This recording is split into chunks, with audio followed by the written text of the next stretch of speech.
ঝিঙেটা কেটে নিচ্ছি। আমি ছোটো ছোটো কিপ করে কাটছি, আপনারা আপনাদের পছন্দ মতো কাটবেন। আলুগুলো ছোটো ছোটো ডুমো ডুমো করে কেটে নিচ্ছি। আলু ঝিঙে ভাজা ভাজা করে নিলাম। এবার আমার রান্নাটা হয়ে গেছে, এবার আমি একটা পাত্রে ঢেলে নিচ্ছি। হ্যালো হাই বন্ধুরা, সবাই কেমন আছো? আশা করি সবাই ভালো আছো। পুতুলের রান্নাবাটি চ্যানেলে সবাইকে স্বাগত। আমি পুতুল, আপনারা দেখছেন পুতুলের রান্নাবাটি। আমি আজ বানাবো ঝিঙে আলুর দম। তার জন্য আমি 1 কিলো ঝিঙে নিয়ে নিয়েছি আর 4টে আলু নিয়ে নিয়েছি। এবার ঝিঙেটাকে আমি কেটে নিচ্ছি।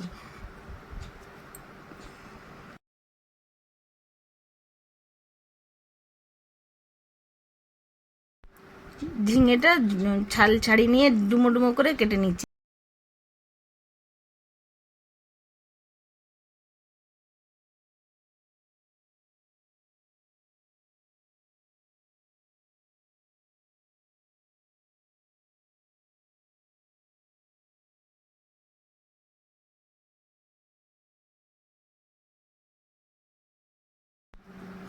এইভাবে আমি সব ঝিঙেগুলো কেটে নিচ্ছি।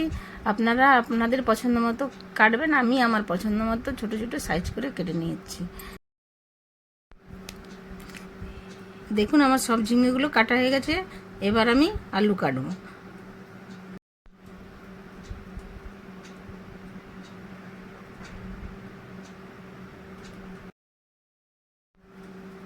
আলুগুলোকেও ছোটো ছোটো করে কেটে নেবো। ঝিঙে যেমন কেটেছি তেমনভাবে আলুগুলোকেও কেটে নেবো।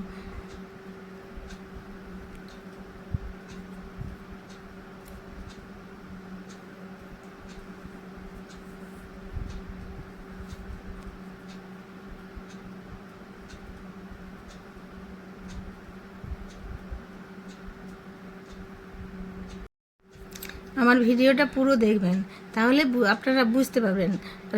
কেটে কেটে দেখলে কিছুই বুঝতে পারবেন, তাহলে আপনারাও আমার মতো ভালোভাবে রান্নাটা করতে পারবেন।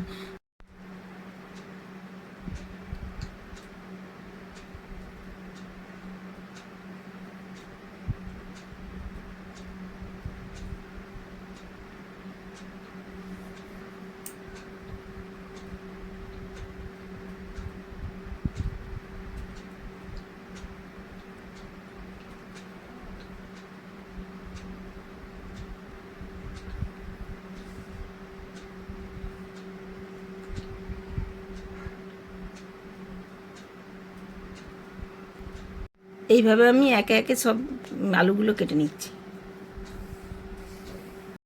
আলুগুলো সব কাটা হয়ে গেছে। এবার টমেটোটা কেটে নিচ্ছি। টমেটোটা কেটে নিয়ে আলুগুলো আর ঝিঙেগুলো ধুয়ে নিয়ে ফিরে আসছি। ওভেনে একটা কড়াই বসিয়ে দিয়ে কড়াই গরম হয়ে গেলে তেল দিয়ে দিচ্ছি। তেলটা গরম হয়ে গেলে এবার আমি ফোড়নগুলো একে একে দিয়ে দেবো।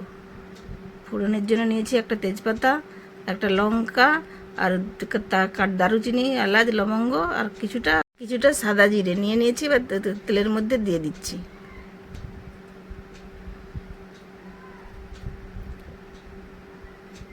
ফোড়নটা ভাজা ভাজা করে নিয়ে ফোড়ন থেকে সুন্দর গন্ধ বেরোলে এবার আমি আলুগুলো দেব।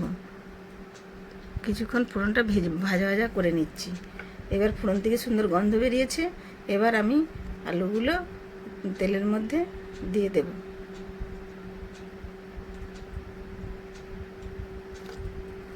আলুগুলো দিয়ে ভালো করে নাড়াচাড়া করে আলুগুলো ভালো করে ভাজা ভাজা করে নেব।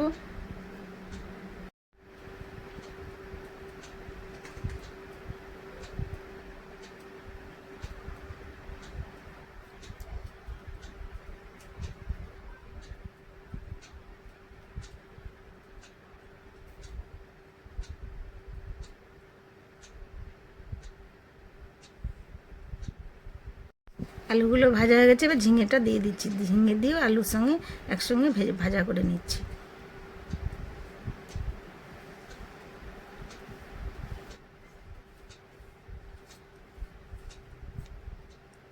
এবার কিছুটা লবণ দিয়ে দিচ্ছি।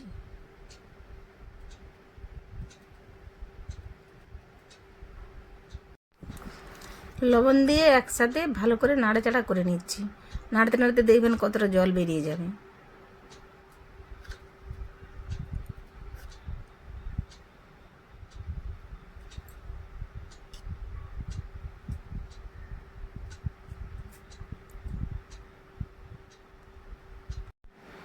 আলু ঝিঙেটা ভালো করে ভাজা ভাজা হয়ে যাবে, টমেটো কুচি দিয়ে দিচ্ছি, দিয়ে ভালো করে আবার নাড়াচাড়া করে টমেটোটাও একটু নরম হয়ে এলে তারপরে আমি মশলা দেব। আপনারা দেখুন আমি কিভাবে করছি। আমার সব সবজিগুলো ভাজা হয়ে গেছে, এবার আমি কিছু মশলা নিয়ে নিচ্ছি। মশলার মধ্যে জিরে গুঁড়ো, ধনে গুঁড়ো, হলুদ গুঁড়ো, লঙ্কা গুঁড়ো একসঙ্গে সব দিয়ে দেব। দিয়ে এবার মশলাটা সবজির সঙ্গে মশলাটা ভালো করে কষিয়ে নেব। কষানো হয়ে গেলে তারপরে আমি জল দেব। আপনারা দেখতে থাকুন আমি কিভাবে কষাই মশলাটা। কম তেল মশলা, আমি সম্পূর্ণ নিরামিষভাবে রান্না করছি। নিরামিষ হলেও কিন্তু খেতে খুব দুর্দান্ত হয়। এই রান্নাটা আপনারা একবার বানিয়ে খেয়ে দেখবেন আমার মতো করে।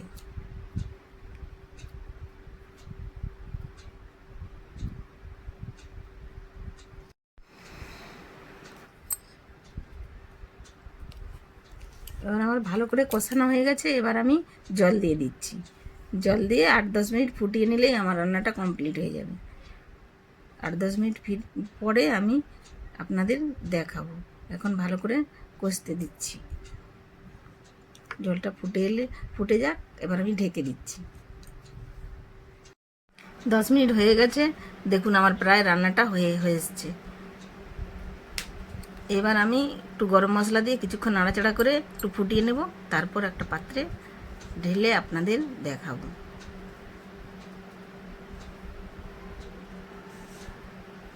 দেখুন আলুগুলো কত সুন্দর সেদ্ধ হয়ে গেছে।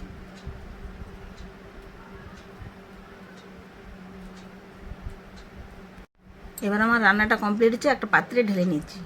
ঢেলে নিয়ে আপনাদের দেখাবো।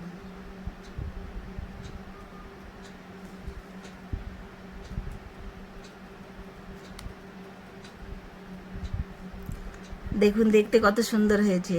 এরকম লোভনীয় যদি একটা নিরামিষ পদ থাকে তাহলে আর কিছুই লাগবে না, এক থালা ভাত অনায়াসেই খাওয়া হয়ে যাবে।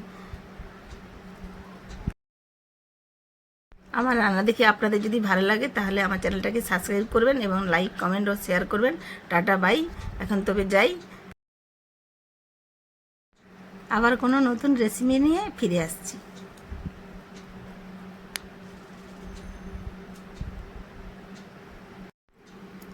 বন্ধুরা আপনারা সবাই ভালো থাকবেন, সুস্থ থাকবেন।